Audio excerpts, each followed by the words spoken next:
지난 9월 12일 SBS 인기 예능 런닝맨의 주제가 무엇인지 아는가?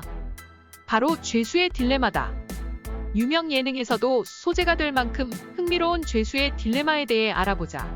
죄수의 딜레마는 어디서부터 나온 말일까? 죄수의 딜레마는 게임 이론을 간단하게 설명하는 예시로 알려져 있다. 게임 이론은 경쟁 상대의 반응을 고려해 자신의 최적 행위를 결정해야 하는 전략적 상황에서 의사결정이 어떻게 이루어지는가를 연구하는 이론이다. 게임 이론은 제로섬 게임과 논제로섬 게임으로 나누어진다. 제로섬 게임은 게임에 참가하는 양측 중 승자의 이득과 패자의 손실을 더한 총합이 0이 되는 현상을 가리킨다. 논제로섬 게임은 제로섬 게임과 반대로 총합이 0이 되지 않는 현상을 일컫는다. 제로섬 게임은 내가 이득을 보는 만큼 상대가 손해를 보는 것이기 때문에 경쟁자 간의 협조가 거의 불가능하다. 우리가 게임 이론이라고 말하는 것은 논제로섬 게임을 말한다. 논제로섬 게임을 설명하는 예시가 있으니 그것이 죄수의 딜레마다.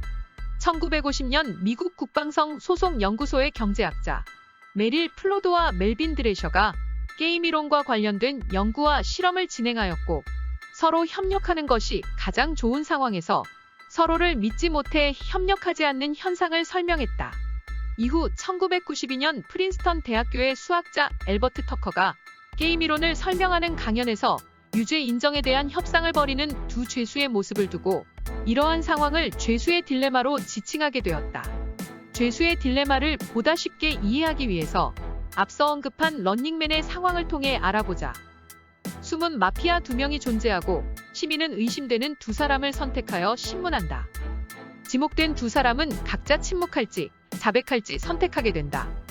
둘 다 침묵할 경우 마피아는 생존하며 상금을 획득하고, 둘 다 자백할 경우 마피아는 교체되며 상금 50만 원을 잃게 된다. 하지만 한 사람은 자백, 다른 한 사람은 침묵할 경우 자백한 마피아는 상금 10만 원을 얻게 되고 침묵한 마피아는 100만 원을 잃게 된다.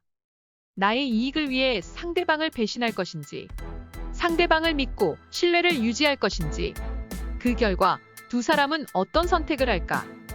상황적으로 봤을 때 서로 이득이 되는 것은 둘 다 침묵하는 경우다. 하지만 자신의 이익만 생각했을 경우 100만 원을 잃지 않기 위해 자백을 선택할 것이다. 결과적으로 자백과 자백이 만나 둘 다 50만 원을 잃게 된다. 자신의 이익을 위한 선택이 모두에게 비합리적인 결과로 이어질 수 있는 이러한 상황을 죄수의 딜레마라 말한다. 죄수의 딜레마 사례는 정치 속에서도 찾을 수 있다. 박근혜 전 대통령과 최순실의 뇌물 관련 수사 시점에서 박 전 대통령과 최순실의 혐의 인정 의사에 따라 경우를 나눌 수 있다. 앞 예시를 통해 알 수 있듯이 가장 효과적인 것은 두 사람이 똑같이 부인하는 경우이다. 진술의 차이에 따라 형량도 달라지기 때문에 둘 다 인정할 경우에는 차선이 될 수 있고, 이후 재판부의 선의와 혜택을 받을 수 있기도 하다. 하지만 문제는 서로 진술이 달라질 경우이다. 박 전 대통령 측은 최 씨가 이득을 취했어도 박 전 대통령과는 무관한 일이라고 부인하고 있다. 박 전 대통령 측 주장이 받아들여지면 실제 돈을 받은 최 씨의 뇌물죄는 피해도 강요 등으로 형량이 가중될 수 있다. 반대로 박 전 대통령의 뇌물죄가 인정될 경우 여러 가지 입금 정황이 있는 최순실의 처벌 강도가 높아지기 때문에 최순실은 자신의 잘못을 벗어나기 위해 부인할 수 있다. 그렇다면 죄수의 딜레마를 해결하는 방법은 무엇이 있을까? 상대방의 전략을 바로 이어 따라하는 방법으로 티포텟 전략이 있다. 티포텟 전략은 상대가 가볍게 치면 나도 가볍게 친다 라는 뜻으로 의미가 같은 속담으로 눈에는 눈, 이에는 이가 있다. 티포텟 전략의 규칙은 다음과 같다. 첫째, 첫 번째 시행에서는 협력한다. 둘째, 두 번째 시행부터는 상대의 선택을 그대로 따라한다. 셋째, 단순하게 행동한다. 나의 패를 먼저 드러내서 상대방이 내가 어떤 전략을 쓰고 있는지 알고 있는 경우에 쉽게 협력할 수 있기 때문이다. 이 전략의 핵심은 상대방이 협력하면 나도 협력하고, 상대방이 배신하면 나도 배신한다는 것이다. 처음부터 서로를 신뢰하면 더 좋은 결과를 얻을 수 있고, 이를 지속하게 된다면 협력을 이끌어내는 방법을 배울 수 있다. 티포텟 전략을 코로나19 정부 대응 사례로 설명할 수 있다.